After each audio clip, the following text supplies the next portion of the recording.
I assure you this will not be a campaign of half measures. The words of George Walker Bush exactly 5 years ago tonight as he plunged America into a war that to date has cost 3,991 American soldiers their lives, cost 4.5 million Iraqis their homes, cost the American taxpayer $526 billion, with hundreds of billions more already unavoidable. Yet in our third story in the countdown, the president still declared this morning with a straight face that, quote, the successes we are seeing in Iraq are undeniable. The surge is working. And as a return on our success in Iraq, we've begun bringing some of our troops home. Of course, those troops were part of the escalation and due to be rotated home anyway. The president just slipped in this week that there are no more troops due to return after July. 140,000 American soldiers will still remain in Iraq, more than before that surge began. As to local citizens, today there are more than 90,000 concerned local citizens who are protecting their communities from the terrorists and insurgents and the extremists. According to reporting done by Rolling Stone magazine, those concerned citizens are actually former Sunni insurgents who have now given their loyalty to the American military in return for cash. Such newly formed militias are acting as a counterforce to the predominantly Shiite Iraqi security forces. So we've now armed both sides of the sectarian divide. For the terrorists, Iraq was supposed to be a place where al-Qaeda rallied Arab masses to drive America out. Instead, Iraq has become the place where Arabs join with Americans to drive al-Qaeda out. In Iraq, we're witnessing the first large-scale Arab uprising against Osama bin Laden. So our half-assed invasion of Iraq, which allowed a bunch of terrorists to flood the country and buy the local terrorism franchise, was actually genius because it's apparently yielded a popular uprising against bin Laden, an uprising that America is funding, an uprising that is so fundamental that the president thinks it is incapable of surviving if American troops go home. Al-Qaeda would regain its lost sanctuaries and establish new ones, fomenting violence and terror that could spread beyond Iraq's borders with serious consequences for the world's economy. The economy! So we've been in Iraq to disarm Saddam, to find WMD, to change the regime, to liberate the Iraqi people, to bring democracy to the Middle East, to stop al-Qaeda, to protect America, to stop Iran. Now it's the economy. Stupid.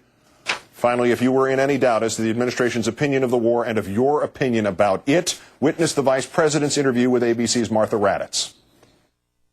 On the security front, I think there's a general consensus that we've made major progress, that the surge has worked.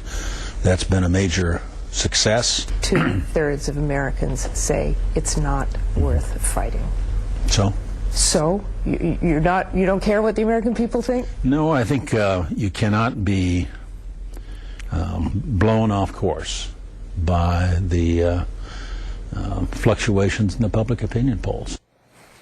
He didn't care what people think, and speaking of being blown off course, he spent the 5th anniversary of the war he engineered fishing from a yacht belonging to the Sultan of Oman. We're joined now by Jon Soltz, chairman of VoteBets.org. Good to see you in person, John. Thanks for having me.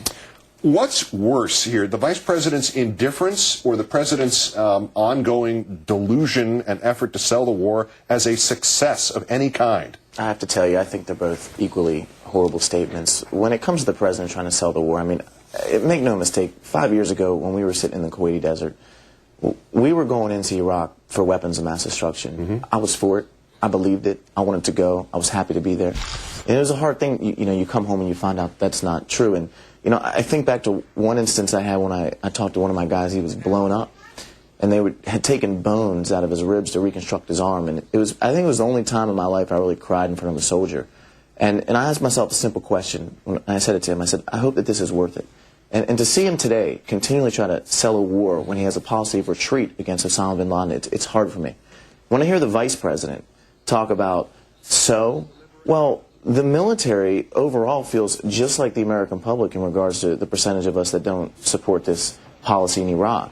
And not just that he has complete disregard for us, but we have great military men and women who serve as recruiters in our military. Mm-hmm. They have the hardest job in the Army. They go into homes, they ask mothers and fathers to give their sons to the armed forces. It's the first time ever we've put a volunteer force in this protracted war. How are they going to recruit when the people don't support the war policy? They've never mobilized for war, so both statements are horrible. Yeah, so he's not, when he says that, when he shows that contempt, it's not just for the American public, it's for the soldiers as well. Absolutely, and to the people out there trying to recruit people for the military every day. The president's still conflating the reasons for war in Iraq with the hunt for bin Laden. They didn't have anything to do with each other. And now, as that happens, today there is a new audio tape, apparently a posted message from bin Laden. It's aimed at Europe and the Pope. That's a stark reminder that whereas this is supposedly all had something to do originally with finding bin Laden, all it has done is protected bin Laden. This war has protected Osama bin Laden. I say it real simple. George Bush and John McCain, who's obviously going to be the Republican nominee, they have our country in a policy of retreat against the people that attacked this country on 9/11. Mm-hmm. You have 90% of your army in Iraq. You have 10% of your force structure in Afghanistan.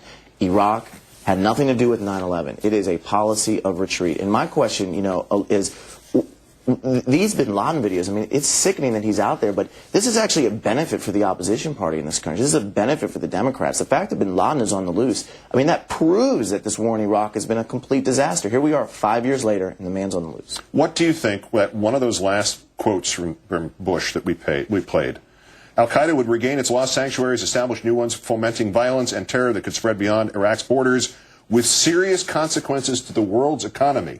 He's now mentioned the world's economy and oil, the price of gas. These have now been used where there were reasons that were thrown out by the lunatic fringe on the left 5 years ago, said this war is about the economy and the price of gas, and they were shouted down on the street and called traitors to this country, and now the president is using this as rationale. What do you think when you hear that? Well, I'll go back to the whole issue of, wars sell themselves. You shouldn't have to debate while we're in it. And, when you look at reasons for this war, the reason for this war was weapons of mass destruction. When we were getting mortared in Baghdad in 2003, it was very clear there was no WMD on there.